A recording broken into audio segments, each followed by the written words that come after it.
Est-il possible qu'en plein XXIe siècle, une superpuissance décide simplement que le territoire d'un autre pays lui appartient désormais?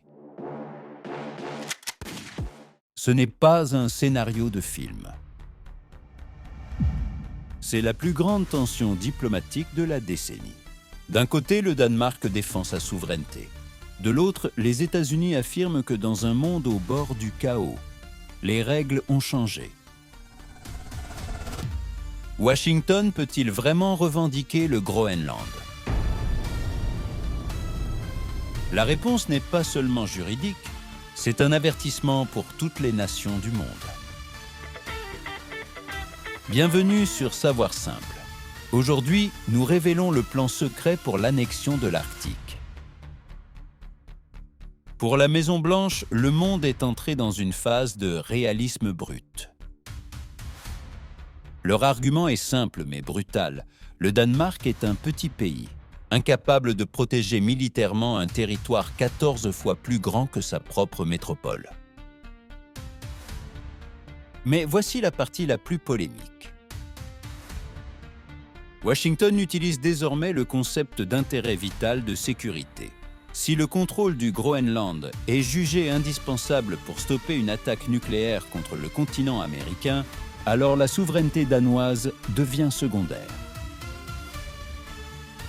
Certains experts parlent déjà d'une annexion douce.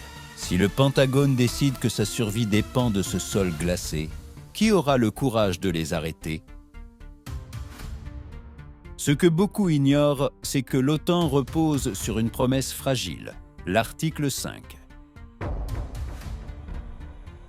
On nous dit que si un membre est attaqué, tous les autres interviennent. Mais en réalité, le traité ne précise jamais comment intervenir. Dans le cas du Groenland, le paradoxe est total. Si les États-Unis décident de s'approprier l'île pour leur propre sécurité, qui défendra le Danemark? Est-ce que la France ou l'Allemagne risqueraient une guerre nucléaire contre Washington pour sauver un territoire glacé? La réponse est non. Pause. L'OTAN n'a jamais été conçue pour protéger un allié contre son propre protecteur. C'est le trou noir du droit international, et c'est exactement là que Washington compte s'engouffrer. Mais pourquoi les autres puissances gardent-elles le silence? Parce que le Groenland est un précédent dangereux. Si les États-Unis réussissent, qu'est-ce qui empêchera demain la Chine de réclamer des îles entières en Asie sous prétexte de sécurité vitale, ou à la France de renforcer son contrôle sur ses territoires d'outre-mer pour ses propres ressources? Le monde assiste, muet, à la fin de la souveraineté des petits États au profit des prédateurs géopolitiques. Il y a un plan encore plus sombre sur la table des stratèges américains.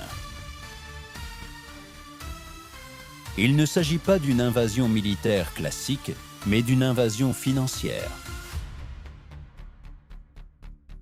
Les États-Unis pourraient encourager un référendum d'indépendance au Groenland en promettant des trilliards de dollars d'investissement.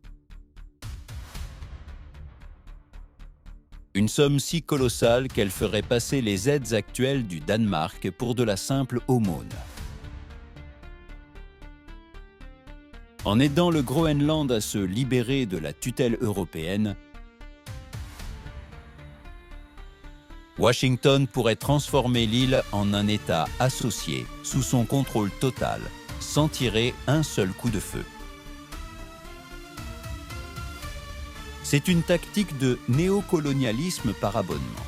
Est-ce de la diplomatie ou un pot de vin géopolitique à l'échelle d'un continent? Mais pourquoi une telle urgence? La réponse tient en deux mots, missiles hypersoniques. Le Groenland est le seul endroit où les États-Unis peuvent installer des batteries de missiles capable d'atteindre Moscou en moins de 7 minutes. Si le Danemark refuse ces installations par éthique ou par pacifisme, Washington considère que Copenhague devient un obstacle à la paix mondiale. C'est un chantage pur et simple. Soit vous donnez votre terre pour la guerre, soit vous perdez votre terre tout court. C'est un message terrifiant pour tous les pays. Si vous possédez un avantage stratégique dont la superpuissance a besoin, votre drapeau est en danger. Le droit international est-il en train de mourir sous la pression du plus fort? Le destin du Groenland marquera le futur de toutes les petites nations. Sommes-nous de retour à l'ère des empires où les territoires s'achètent ou se prennent par la force? Sommes-nous prêts à accepter un monde où seule la taille de votre armée définit la taille de vos frontières? Car ne vous y trompez pas, si le Groenland tombe, qui sera le suivant? L'Arctique est en train de devenir le nouveau Far West. Que se passera-t-il quand d'autres puissances décideront, elles aussi, de sécuriser des passages maritimes ou des ressources vitales chez leurs voisins?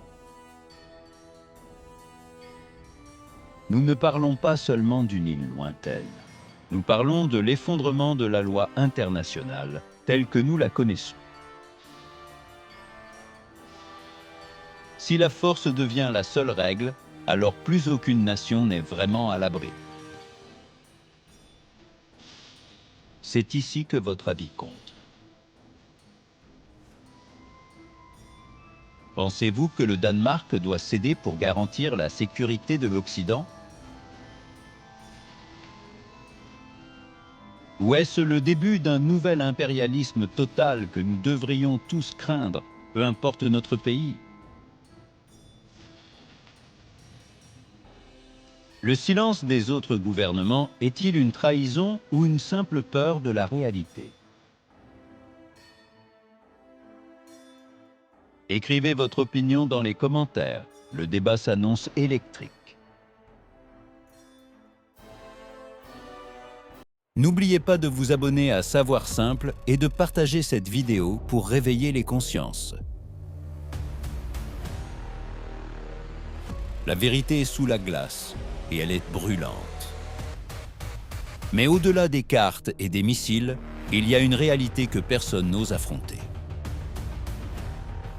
Que se passera-t-il le jour où le premier drapeau américain sera planté officiellement sur une base groenlandaise annexée, quoi?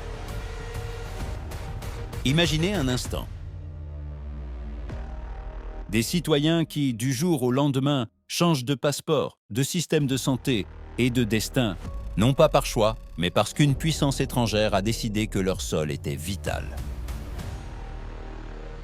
C'est le retour du colonialisme du 19e siècle, mais avec la technologie du 21e. Et posez-vous cette question dérangeante.